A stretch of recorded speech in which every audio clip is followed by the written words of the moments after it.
Events are a great way to market your business and promote your products. I'm Jamie Gorman, host of Be Better at Business TV, and I'm here this morning with Johanna Goosens of Simplicity Events by Johanna here locally. And Johanna is a professional event planner with specific experience in planning and promoting using event marketing. Good morning, Johanna. Good morning, Jamie. I'm excited to be here. Great. Okay, so now you've talked me into doing this event marketing.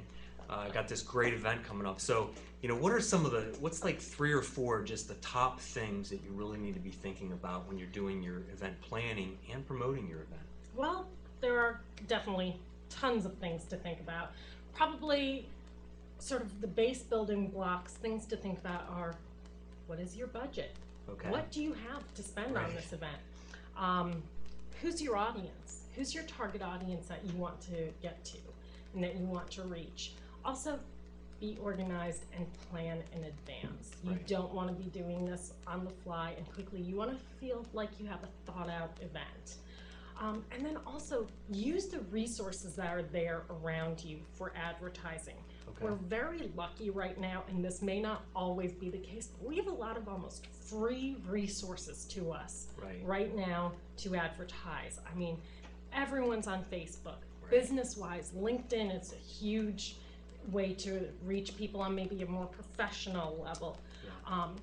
Those types of things, other media, social media outlets, they're a wonderful way to build your clientele and build your reach to potential guests of your event. Right. So that's very important. And then one other thing that I actually say to pretty much anybody that I do an event with, that's not just corporate, it can be social as well, but take a minute and sit back, whether it's on your couch or whether it's at your desk, and close your eyes. And what's the vision that you have in your head? What is it that you're actually wanting to do? Do you close your eyes and see, I don't know, a big event with a tent in a field at a bounce house?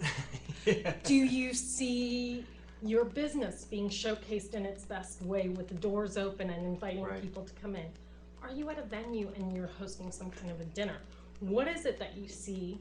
And then get a planner. Right. And try to accomplish that. Okay. Maybe there will be slight revisions in order to maybe get the right message across, but really have an idea of what it is that you want so that you can meet that goal. Okay.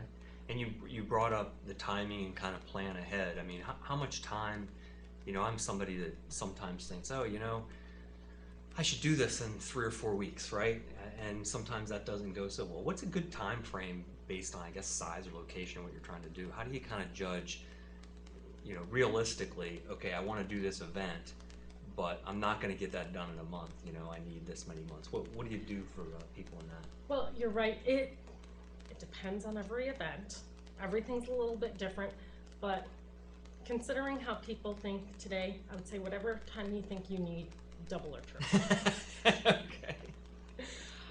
But it also depends heavily on how many people you want to attend. If you're really looking for that 100, 200, 300 person event, you want that planning 6 months to maybe even planting the seeds almost a year in advance. That doesn't mean working on it every day, but start having a plan, because the promotion part of it is the toughest part. That buzz is the toughest part to create. A planner, I can throw it together for you in a week, but actually getting the physical bodies there is probably the toughest part. Okay, so you got to kind of have all your ducks in a row so that when it's time, now it's time to promote it, save the date, the invitations, all that type of stuff to really get the people there. And with that, try to reach people in different ways. As in, if you're doing a save the date, not everyone wants to do a hard copy type of save the date, but I've gotten to really enjoy punchbowl.com. It's free, it's easy. I send out invitations to people as a quick save the date. It's the sleekest look I've found online to do an invitation. There may be other sites, but that was punchbowl.com. Punchbowl.com, okay. And it sends out an invitation to people that actually sort of opens up for you, and the message comes out, and it looks sort of sleek and As close to getting a real envelope as you're going to get online. Okay. So I've really liked using that for some of my different events where I'm not going to be sending out something hard copy. Okay. Now, on the flip side, you also want to post something to Facebook. You may want to send out a direct marketing piece or an actual invitation. Right. You want to hit them sort of on all different fronts. Okay. So that they really do get hit from all different places, and then they go, huh, I've heard about that there. I've heard about that there. Right. Well, that sounds interesting. I guess I have to go. Yeah, that's a good point. And with all marketing, right? I mean, people get information and it has an impact in different ways. Some people are all about Facebook, some people Twitter, some people, if you don't send them something physical, it's not getting there. So it really does make a difference that you kind of integrate that marketing approach and make sure that things get out. Now, one thing that I will mention, that because of all the technological advances and all the things that are out there today, it can be really nice and old-fashioned and very almost warm and fuzzy when someone gets a real invitation to something. Yeah. That can go a long way with people. It can make them feel a little bit more personalized and a little bit more special, like this is something that they actually really want me to come to. Right, right, yeah. It takes a little more time, but Yes. definitely worth it.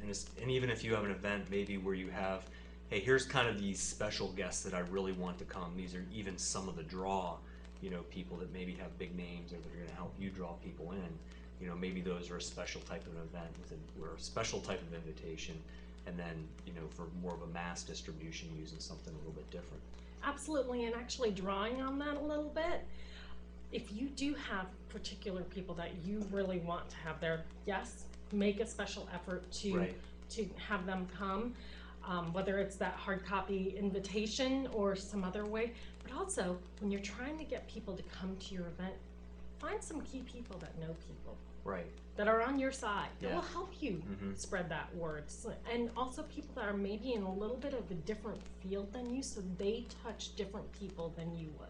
Yeah, that's a good point. So you kind of get out of your normal network, because you're going to touch those and look for the folks either directly or through networking or through social media that are kind of outside those that could really still be good potential leads for you. Yeah. And get those referrals. Great.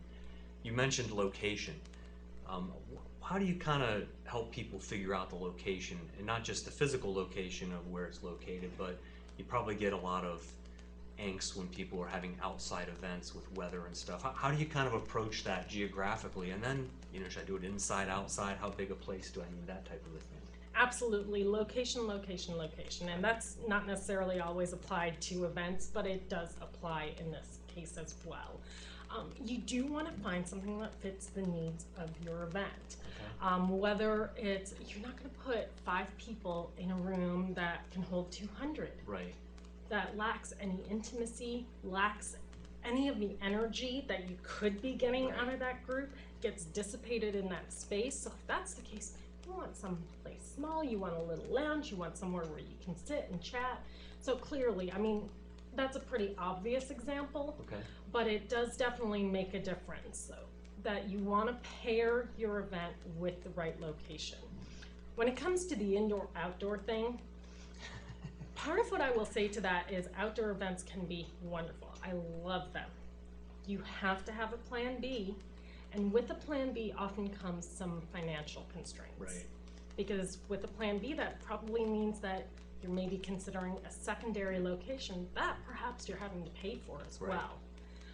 Or we can stay outside, but then we need a tent with sides. Yes. Versus maybe just a little canopy tent. Right. Which, guess what? Those cost a little bit more. Yeah. So if you're gonna make those decisions, then absolutely, you have to have your contingency plan, and you have to take your budget into account for those types of things. And then additionally, as far as the actual location of events, where's your target audience? Is your target audience, as we are here in Gainesville right now, is it right here in Gainesville? You're not gonna go to Loudoun County. Right. You're gonna stay somewhere around here. Centrally located, I guess. Centrally located. Just as if you're really targeting some of those DC big hitters, whatever have you, you're probably not gonna draw them out here. You're gonna have to meet them on their turf. Okay. So take that into account, and don't be surprised if you don't take it into account that perhaps your attendance is going to be Right. a little bit more poor. Right. So, Okay. Yeah, and I guess even your food selections would probably be, whether you're inside or outside, whether it's going to be hot or cold, even that type of a thing you would have to play into it. absolutely. That's definitely catering events and things of that nature. Your location does have a reflection upon what kind of food you can have, and also the tone that your food might have. Okay. As in, outdoors is usually a little bit easier, more comfortable. Right. Barbecue kind of. Absolutely. Okay. A little easier to eat.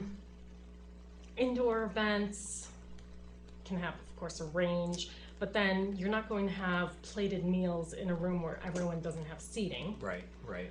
And you're also not going to have a plated meal where people are intended to really be mingling the whole time.